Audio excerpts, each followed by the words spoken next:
On entend tout le temps parler de la qualité d'image en photo. La plupart des constructeurs le mettent d'ailleurs bien en avant sur leur page de vente, pour justifier des prix à 3, 4, 5 000 € ou plus. Et même, toutes les personnes qui démarrent la photo ou la vidéo ne parlent que d'un truc. Je veux acheter un bon appareil photo pour avoir une bonne qualité d'image.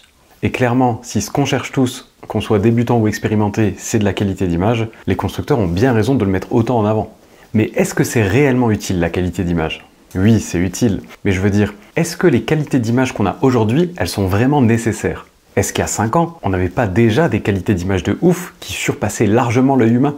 Du coup, est-ce que la qualité d'image, elle a vraiment progressé ces dernières années? Et si elle n'a pas progressé, comment est-ce que les marques font pour continuer à nous vendre du matos? Avec quelle technique marketing? C'est ce qu'on va tenter de voir ensemble dans cette vidéo, et pour te faire du contenu sérieux, mais qui reste léger, hein, t'inquiète. Il faut que je commence par la base, c'est quoi la qualité d'image? T'inquiète, je vais aller vite. Alors la qualité d'image, c'est pas un concept scientifique, donc c'est un petit peu flou, mais voilà ce que je vais tenter de mettre dedans. D'abord, c'est ce qu'on appelle la définition, à ne pas confondre avec la résolution. La définition, c'est tout simplement le nombre de pixels, par exemple 30 millions de pixels. Ensuite, c'est l'impression de netteté, ce qu'on appelle nous souvent en photographie le piqué. Dans la qualité d'image, on pourrait ranger éventuellement la montée en ISO. Si tu as un appareil qui limite le bruit numérique quand il y a des ISO, eh ben on dit souvent qu'il y a une bonne qualité d'image. La plage dynamique, donc si sur une seule photo, l'appareil arrive à mettre des informations dans tous les tons de l'image, autant dans ce qui est sombre que dans les tons moyens que dans ce qui est clair, sans rien boucher et sans rien cramer. On pourrait également ajouter la profondeur de couleur, donc le fait d'avoir des belles transitions invisibles à l'œil nu entre les différentes couleurs de l'image. Et enfin, il y a d'autres critères plus subjectifs. Certains mettraient dedans la profondeur de champ, d'autres pourraient mettre dedans la distorsion, etc. Et donc sur cette photo, est-ce que j'ai une bonne qualité d'image? Tu me voyais venir, hein? Bah oui, j'ai une bonne qualité d'image, j'ai 24 millions de pixels, j'ai une belle netteté, c'est propre, hein, il n'y a rien qui est bouché, rien qui est cramé, il n'y a pas de bruit numérique, les transitions de couleurs sont nickel, donc oui, j'ai une bonne qualité d'image. Mais est-ce que ça rend pour autant la photo belle ou intéressante? Je suis pas sûr. Sur cette deuxième photo maintenant, est-ce que j'ai une bonne qualité d'image? Ben en vrai, bof, j'ai 2 fois moins de pixels, 12 millions, j'ai une netteté qui est ok mais pas incroyable, j'ai quand même un petit peu de bruit numérique, hein, pour pas dire pas mal, la transition entre les couleurs elle est ok, donc en vrai j'ai une qualité d'image qui est quand même pas mal moins bonne que la photo d'avant. Mais cette photo, elle est quand même plus intéressante, j'ai l'impression. Bon, même si on est bien d'accord, hein, c'est loin d'être la photo la plus intéressante du monde. Elle a été prise avec mon iPhone X qui date maintenant de 2017. Si maintenant je refais la même photo avec 1400 € de matériel, est-ce que maintenant j'ai une bonne qualité d'image? Eh ben oui, maintenant j'ai une bonne qualité d'image. 24 millions de pixels, c'est bien net, c'est propre, les transitions entre les couleurs sont nickel. Mais dans le fond, est-ce que cette photo, elle vaut vraiment beaucoup plus que celle au smartphone? Ben oui, un petit peu. Mais est-ce qu'elle vaut vraiment 1000 balles de matériel en plus? Ça, je sais pas. Maintenant, on fait la même photo avec plus de 3000 € de matériel. J'ai toujours une bonne qualité d'image, 24 millions de pixels, c'est net, c'est propre, c'est tout ce que tu veux. Et est-ce que celle-là, elle est vraiment mieux que celle d'avant? Et que celle encore d'avant? Je sais pas. Bon, est-ce qu'il y a vraiment une différence entre ces 3 images? Quand on zoome dessus à 100%, oui, on constate quand même qu'il y a une petite différence, au moins entre la photo au smartphone et les deux autres. Mais en vrai, l'essentiel de la beauté de cette photo, si on peut parler de beauté, hein, ça tient surtout dans ce que j'ai choisi de photographier. La beauté de cette image, elle a rien à voir, je pense, avec le nombre de pixels ou le bruit numérique. Donc la qualité d'image à elle seule, eh ben, elle sert à rien si ce que tu prends en photo, c'est pas déjà à la base beau ou intéressant. Mais en plus, entre les photos 2 et 3, il y a 6 ans d'évolution technologique qui sont censés séparer les appareils photo qui ont pris ces 2 images. Pourtant, la qualité d'image, c'est pratiquement la même. Et là, tu vas peut-être me dire, Ouais, mais c'est normal, t'as pris la photo dans des bonnes conditions de lumière, donc c'est normal. eh ben en fait, même pas. Les 2 photos, elles ont été prises à 6400 ISO. Mais pourquoi il n'y a pas plus de différence entre ces 2 images? Est-ce que c'est Nikon le problème? Pourquoi ils n'ont pas réussi à améliorer la qualité d'image en 6 ans? Et si aujourd'hui la qualité d'image elle augmente même plus, pourquoi est-ce qu'on continue d'acheter des appareils photo performants? Alors le problème, c'est pas Nikon. Tu constateras le même phénomène chez tous les autres constructeurs. Regarde ce jeu vidéo. Ça, c'est Tekken 1. Il est sorti en 95. 6 ans plus tard, on faisait Tekken 4 et ça ressemblait à ça. Tu vois le bond énorme en avant sur les graphismes? Maintenant, regarde ce qui se passe aujourd'hui. D'un côté, on a Street Fighter V sorti en 2016 et de l'autre, on a Street Fighter VI sorti en 2023. 7 ans séparent ces 2 jeux. Pourtant, il n'y a pas une différence énorme sur les graphismes, hein. Alors pourquoi les graphismes n'évoluent plus aussi vite qu'avant? Alors pour plein de facteurs, hein, mais probablement parce que une fois qu'on sait faire des jeux magnifiques, ben ça devient compliqué de réussir à faire 10 fois mieux. Et ben en photo, c'est pareil. La qualité d'image n'évolue presque plus parce que elle est déjà au top depuis bien longtemps. Bref, on est en train d'atteindre le plafond de verre de la qualité d'image en photo. Et ça, c'est un vrai problème pour les marques d'appareils photo. Parce que si la qualité d'image, elle évolue plus, comment est-ce que vont faire les marques pour continuer à te vendre des nouveaux appareils photo et des nouveaux objectifs? Ça va être difficile pour toi de continuer à lâcher 1000 ou 2000 balles dans un nouvel appareil photo si on te dit que la qualité d'image, elle va même pas augmenter. Donc pour continuer à te vendre des appareils photo, les constructeurs vont, suspense, changer de monture. La monture, c'est la pièce qui lie ton boîtier à ton objectif. C'est la pièce généralement en métal qui vient lier les deux parties pour former un appareil photo.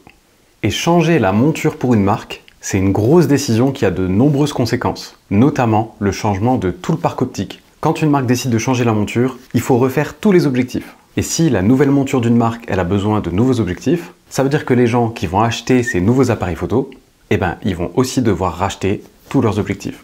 Nikon, ils ont utilisé la même monture, la monture F, depuis 1959. Et en 2018, donc après quand même 59 ans de bons et loyaux services de l'ancienne monture, ils sont passés à la monture Z pour leurs nouveaux hybrides. Canon utilisait la monture EF depuis 1987 et elle a été remplacée par la monture RF aussi en 2018. Alors évidemment, le changement de monture, c'est pas juste un argument de vente. Ici, le changement de monture pour Canon et pour Nikon, il a aussi accompagné l'arrivée de l'hybride. Et l'hybride, ça permet surtout de pouvoir traiter l'image par un processeur, un peu comme le fait un smartphone, avant le déclenchement. Mais quand même, tu te doutes bien que si toutes ces avancées technologiques voient le jour, c'est pour au final te vendre du matériel. Même si technologiquement il y a des avancées, la question que je me pose c'est est-ce que ces avancées technologiques elles sont vraiment utiles sur le terrain ou est-ce que c'est juste pour augmenter les chiffres sur la fiche technique? Mais les marques elles ont aussi une deuxième option pour continuer à te vendre du matos. Je te refais un petit suspense. Cette option c'est d'augmenter le nombre de pixels. En augmentant le nombre de pixels, de nombreux objectifs qui ont pourtant toujours été excellents deviennent obsolètes. Pourtant, aujourd'hui, la plupart des écrans, ils ont une définition maximale en 4K. Et la 4K, c'est seulement 9 millions de pixels. Alors, j'avoue, c'est toujours bien de pouvoir shooter avec plus que 9 millions de pixels. Ça a quand même des avantages. Notamment pour pouvoir cropper les images, pour pouvoir faire des grandes impressions, ou même pour retoucher. Ça a des avantages. Mais 9 millions de pixels, on aurait besoin de quoi en vrai? Le double? Allez, petite marge de sécurité, un peu plus du double. 20 millions, 25 millions de pixels. Ça devrait être suffisant, non? En plus, la plupart des gens ne voient même pas la différence entre de la Full HD et de la 4K, alors que la 4K, c'est 4 fois plus de pixels. Bref, dans une société capitaliste, il faut bien donner une raison aux gens d'acheter de nouveaux appareils photo. Et je le comprends. Moi aussi, j'ai une entreprise. Derrière, il y a parfois des passionnés qui travaillent et qui veulent garder leur emploi. Mais la question que je me pose, c'est de savoir à quel moment il faut abandonner son navire pour faire une nouvelle activité qui est plus en lien avec les nécessités de la société. Pour résumer, non seulement la qualité d'image sert pas forcément à grand chose si ta lumière est pas propre, ta composition est pas travaillée ou s'il y a zéro émotion qui se dégage, mais en plus on est en train d'atteindre un plafond technologique en photo qui fait que la qualité d'image, elle augmente même plus avec le temps. Et c'est pour ces raisons que, selon moi, il n'y a jamais vraiment eu de meilleur moment pour acheter du matériel d'occasion que maintenant. Tu m'as peut-être déjà entendu te parler de MPB pour ça, dans la vidéo sur le X106 par exemple, ou dans la vidéo sur quel appareil photo acheter pas cher pour débuter. C'était pas des vidéos en partenariat avec eux. Je t'ai toujours parlé de MPB parce que c'est un service que je trouve efficace et pertinent à notre époque. Donc forcément, quand c'est eux qui m'ont contacté pour devenir partenaire de la chaîne, tu te doutes bien que le match était parfait. Disons par exemple que j'ai envie de m'acheter un Z6 II. Je vais d'abord faire estimer mon Z6 I. Voilà, je mets son état honnête. Oui, je prends soin de mes affaires.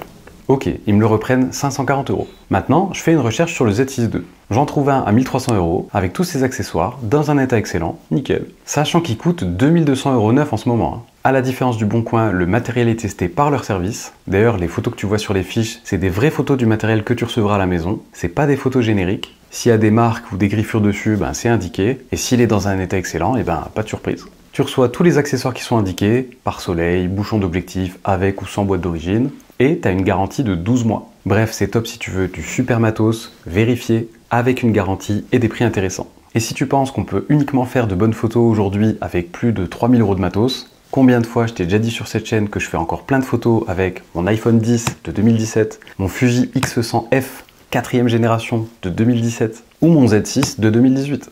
Mais il n'y a pas que moi. Je vous ai demandé hier sur Insta de m'envoyer vos photos faites au smartphone et je te passe à l'écran un petit florilège des pépites que vous m'avez envoyées. Je m'excuse d'avance à celles et ceux que j'ai pas pu faire passer dans la vidéo, je voulais pas faire une séquence trop longue, mais je pense que je ferai peut-être un épisode dédié à vos meilleures photos prises au smartphone. Si jamais ça vous intéresse, laissez un petit commentaire.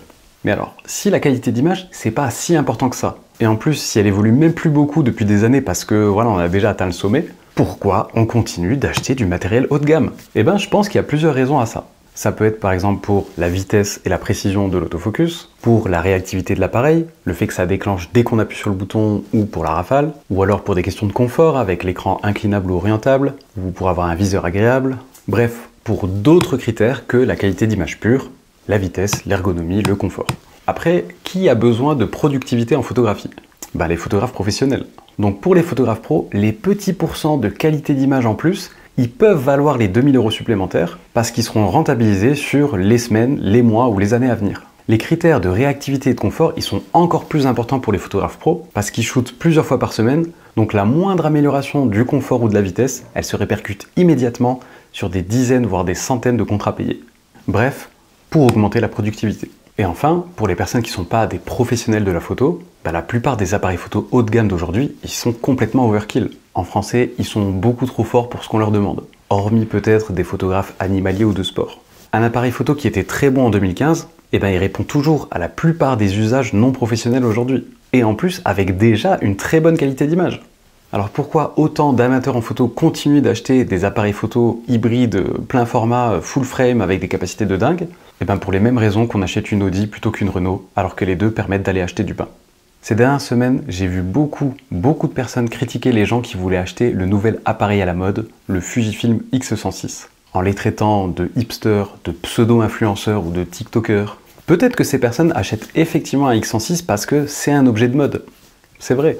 Mais peut-être que d'autres personnes achètent un hybride plein format pour qu'on les prenne au sérieux, même si elles n'utilisent que 5% des capacités de l'appareil. Il n'y a pas de mal à ça. Quand je couvre des mariages, je vois de plus en plus de gens qui ont de meilleurs appareils photo que moi dans la pièce. Le tonton René, qui a un Nikon Z9, qui vient à côté de moi et qui me dit « Ah, t'as un Z6 toi ?» Bah ouais, j'ai un Z6, mais c'est moi que les mariés ont engagé. Peut-être que je paraîtrais encore plus professionnel si j'avais un Z9, mais j'ai pas envie qu'on m'engage pour ça. Je veux qu'on m'engage pour ma manière de raconter la journée, mon esthétique et, j'espère, ma sympathie.